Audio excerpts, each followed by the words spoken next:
Perkenalkan, nama saya Irenia Grolewatun. Saya mahasiswa Prodi Farmasi Poltekkes Kemenkes Kupang tingkat 2 reguler C. Pada video kali ini, saya akan menjelaskan tentang swamedikasi.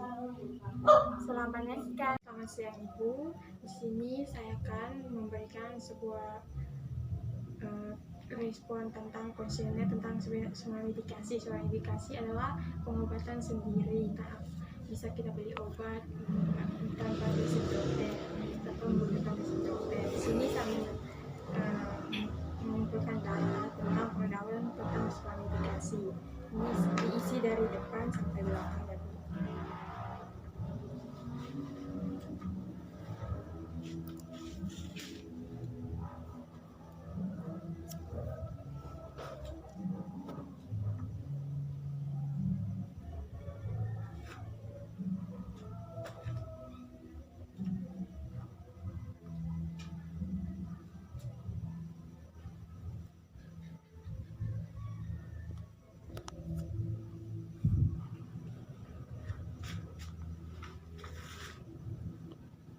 Terus yang nomor HP-nya?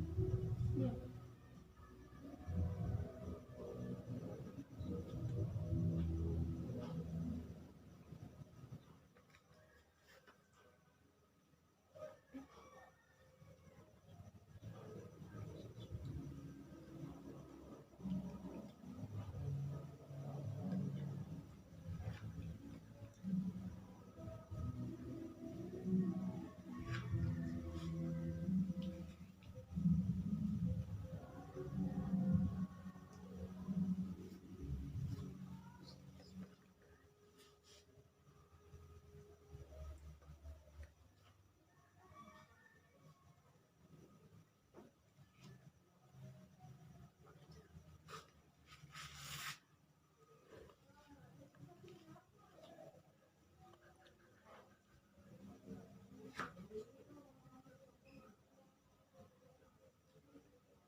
saya akan memeriksakan data yang telah ibu isi dan saya akan menjelaskannya jika ibu mengerti. Oke, yang pertama, obat gambar ini. Jika suatu obat memiliki lambang seperti pada gambar, maka obat tersebut dapat dibeli secara bebas tanpa resep dokter. Ini obat benar. Ini obat bebas, jadi bisa dibeli tanpa resep dokter. Pada data ini, jika suatu obat memiliki lambang seperti gambar, maka obat tersebut merupakan obat keras yang diberi tanpa resep dokter. Ini obat bebas terbatas. Jadi obat ini bisa dibeli tanpa resep dokter, tapi harus perhatikan ada peringatannya. Nanti peringatan tuh ini hanya untuk bagian luar, tidak bisa ditelan begitu. Nanti ada lambang begini. Terus yang berikut, obat bebas yang memiliki kandungan paracetamol digunakan untuk meredakan gejala demam dan pusing. Ya, itu benar. Ini obat paracetamol cuma meredakan gejalanya saja.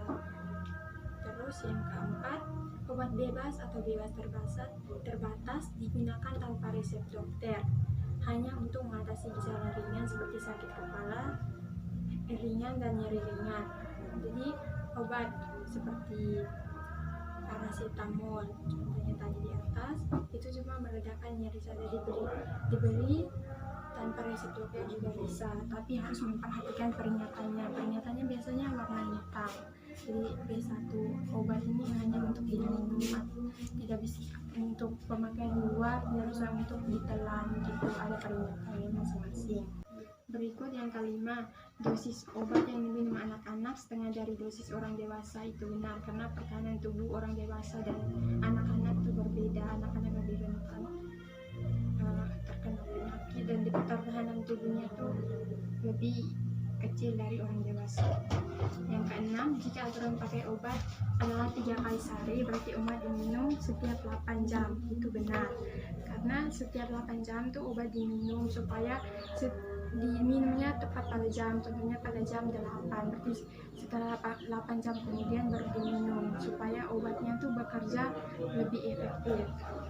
Terus yang kedua, aspirin tidak dianjurkan untuk digunakan seseorang yang mengalami gangguan hati. Itu benar, karena aspirin dapat mengganggu fungsi hati, efek sampingnya. Yang ke-8, ketika Anda minum obat flu yang mengandung CTM dan merasa mengantuk, berarti mengalami efek samping obat. Ya, itu benar. Jadi CTM itu bukan obat untuk tidur. Kebanyakan kan orang bilang CTM itu obat mengantuk. Ya, CTM ini untuk alergi, dia punya efek sampingnya. Efek sampingnya tuh lebih besar untuk mengantuk, makanya biasa digunakan. Yang kebanyakan orang tahu CTM adalah obat mengantuk, padahal bukan. Yang ke-9, makanan dapat mengurangi efek terapi obat antasida. Itu benar karena obat itu diminum sebelum 2 jam sebelum makan atau sesudah makan, supaya kerja obatnya itu lebih efektif. Kalau dikonsumsi bersama makanan, nanti efek terapinya itu tidak bermanfaat. Terus yang ke-10, semua obat yang berbentuk cair harus disimpan dalam kulkas. Itu tidak benar, karena obat yang berbentuk sirup disimpan pada tempat yang sejuk, tidak terlalu panas dan tidak terlalu dingin juga, di tempat-tempat sejuk, sehingga obatnya itu tidak rusak. Sekian penjelasan dari saya, bisa ibu mengerti. Terima kasih, semoga ibu dapat mengetahui sebuah medikasi pengobatan mandiri dan tidak salah menggunakan obat. Terima kasih. Sekian video dari saya, semoga dapat bermanfaat. Terima kasih.